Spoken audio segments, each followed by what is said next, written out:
Hi everyone, welcome back. My name is Emelie. In this video I will be creating one card and one tag that will sort of coordinate together, and I will be focusing on this beautiful die set card garden flower die, and I just cut a bunch of these out and I had them in this beautiful pile on my desk, and then I went in with some blending brushes and some pint size like pouncers. Also I did a combination of those, and then I used some liquid glue and attached my berries here, and yeah, I just went around and created these clusters.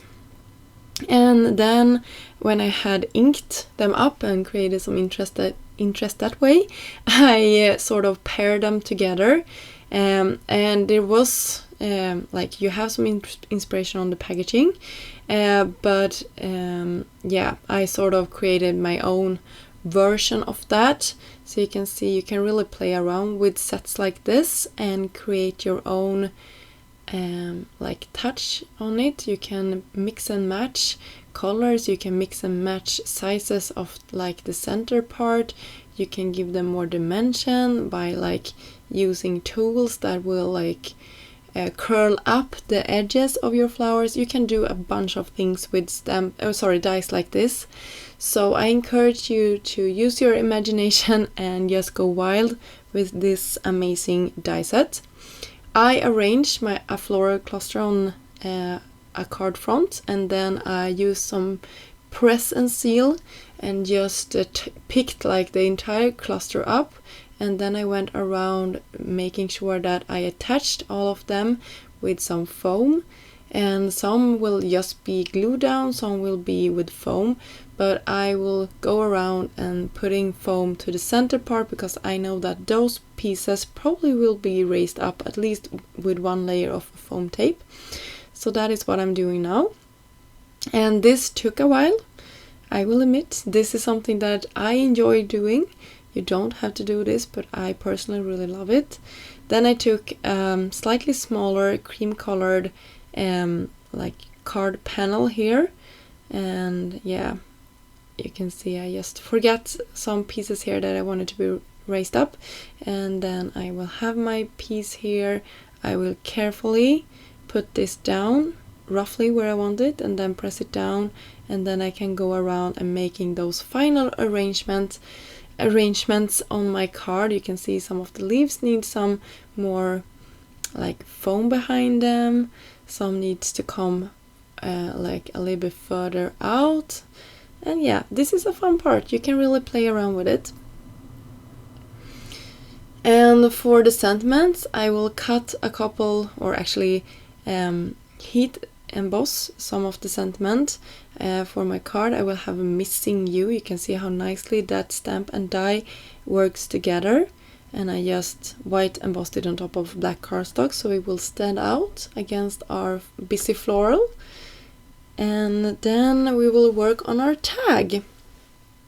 You can see this is real time, so you can see how slowly I'm going, and this is why I like to use liquid glue in case I don't put it down perfectly straight. That is actually something I struggle a lot with, putting things straight on my card. So now I will be creating the tag, and you can see how fun this zip gift tag die is. You have a lot of elements that you can put into these sort of spots. You can cut out sentiments, you can cut out this star, you can also cut out, I believe it was a Christmas tree or something like that, and there was another option, I guess another one as well. It's really fun because you can see, this is real time by the way, that you can shift this out and change this out, and you will have a really cute gift tag that is personalized and fun. And this is also cream colored cardstock. You can see how beautiful that star turned out. I cut out, I believe it says thank you or congrats, something like that, but I decided to cover it up with my floral arrangement here because I didn't like how it looked on my tag and I didn't have room for my flowers, so I decided for you. And also I put it upside down. I just wanted to mention that. Yeah. So stuff like that happens. You probably should look a little bit more closely before you run it through your machine, right? But hey, you can always cover it up, right? And by the way, the butterflies that I'm using is from the Ribbon Rosette Add-on Mom die set. And these are so cute. I used a bunch of them. And I believe it was Felicia, my daughter, who cut them all out and layered them up for me. So that was so nice of her. She had a bunch on her project as well. I don't think I have a picture of her project for this video, but I could be back in the next video, because she has been in my craft room. Let me tell you, like every time I get a new packaging from Trinity, she's here helping me open it up, and yeah, she really enjoys it. It's so sweet. So you can see here how I'm tucking all of my things around like my panel here, and trying to figure out which will go on my tag and which will not. And this is also a really good way to like stretch your crafting time, because creating this tag, it's not hard when you have all of the supplies out, and this will be really perfect for a small gift. And yeah, it just ties everything together, and you don't have to, like, the next time you need a tag, you have it already done, and then it will match your card as well. So I just been loving making small tags like this to have in my stash. So to give it some more interest and to hide my mistake, of course, I cut a second tag that was just plain, and I slightly offset it so you can see it behind it, and I did it with some dimension. Then I cut some ribbon, and I will also cut some twine here in a second, and I will tie all of this together.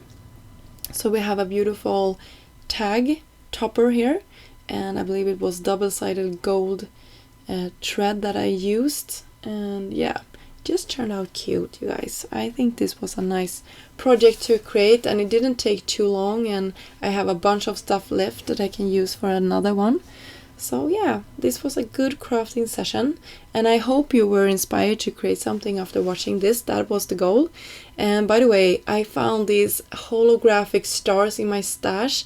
I know the first time I got this, I was obsessed with these. I used them on all of my projects because they went with all of the colors, of course.